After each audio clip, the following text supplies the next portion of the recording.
Yes, so my correct people, I don come again with another ogbonge and legitimate informate for you. They say our president be Bola Ahmed Tinubu on Wednesday he con sign the Student Loans Act Bill 2024 into law. And this particular development dey happen sake of individual reviews by both the Senate and House of Representatives of the report from the Committee of Tertiary Institutions and Debt Fund. If you dey there now, you dey wonder say wetin dis student loan bill sef mean for inside we country Nigeria. Could that my correct person ma give you koko? But before I proceed onto the matter, I wan welcome you back to Anointed Lady TV. You know very well say for inside this channel they like give you ogbonge and legitimate news wey happen for inside we country Nigeria. So if you never subscribe to this channel, make try go subscribe and make it turn on the notification bell so that as we dey bring the news dey come my correct person, you dey get am sharp sharp. Anyhow the news be for body feel free make it drop am inside our comment section. Alright my correct person, back to the koko of the hour. Our president wey be Bola Ahmed Tinubu for one brief ceremony like that na him come dey yarn say the main aim of this new law na to make sure say our country children dey no dey denied the right of education, wey be say him describe am as tool to effectively fight against poverty. That is to say my correct people, education e be like weapon wey dem take dey fight poverty. According to how him take yarn my correct person, he say as him just sign a bill now wey dey yarn say the student loan e dey effective. First of all, say he must thank the members of the National Assembly sake of the way they handle the bill and as they take consider the children of Nigeria. Na there him come yarn say education na the ogbonge tool wey dem take dey fight against poverty. They don gather mind and they dey very determined to make sure say they give education proper attention wey dey necessary for our country, including skills development programs dem. He say this one na to make sure say nobody, as in no matter how poor person background be for inside we country in Nigeria, they no go comot am from quality education and opportunity to build their future.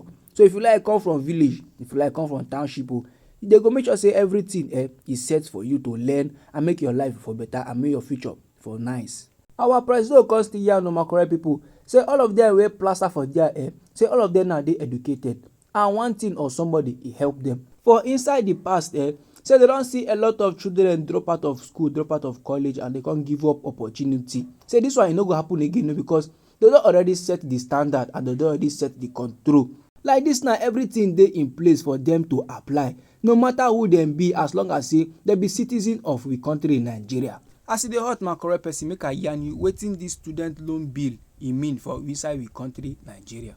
You see this particular bill e dey sponsored by the senator wey dey represent Ekiti Central Senatorial District of Ekiti State. Him name na Bamidele Obeyemi. And wetin this senator want na to improve the execution of the higher education system loan scheme for inside we country Nigeria by tackling issues wey dey related to management structure of the Nigerian Education Loan Fund, applicant eligibility criteria, that is to say wetin person wey want loan gats do or get to qualify to carry the loan, loan purposes, funding sources and procedures for disbursement and repayment. Shey you dey wonder how the student loan take dey work for inside we country Nigeria? I go still yarn you that one to my correct people.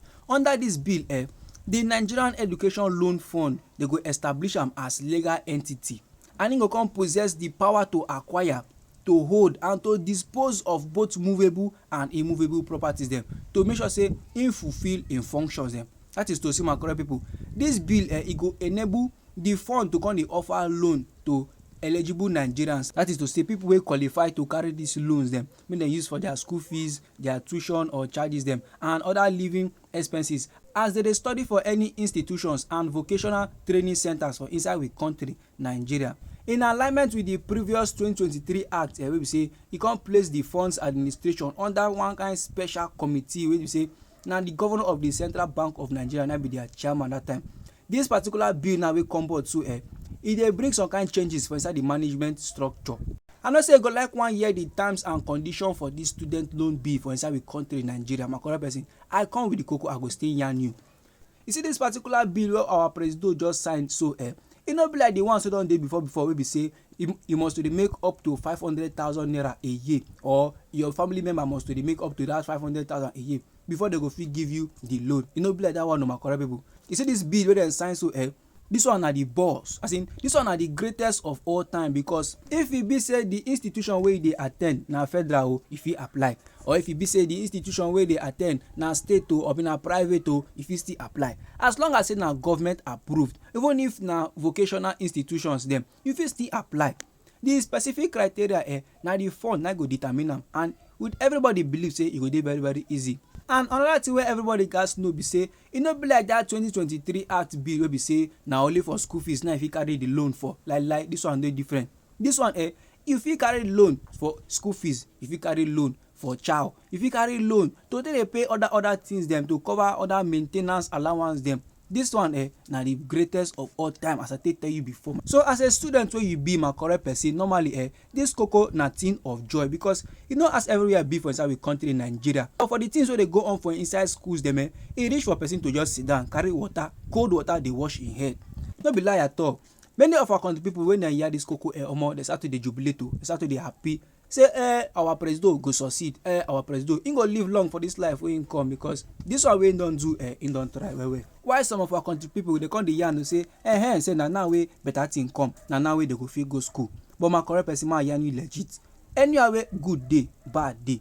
Anywhere wey up dey, down e dey too. This bill wey our president wey be Bola Ahmed Tinubu just sign, so some of our country people too dem still vex about am o. They say like this now, say our president and the government say they be bad people. Say na so they go give with right hand, collect with left hand. Sake of say he allow the thing now pass through legislative process before he come give one kobo to anybody. That is to say they don get the law to dey back them. So anybody now wey collect this loan wey try am say he no fit pay, that person name na sorry. Like this now, anybody wey know say they no go fit get means to take pay back, we go just advise the person make him stay, make him just comot body from the loan, based on say no be to go school go finish na be the koko.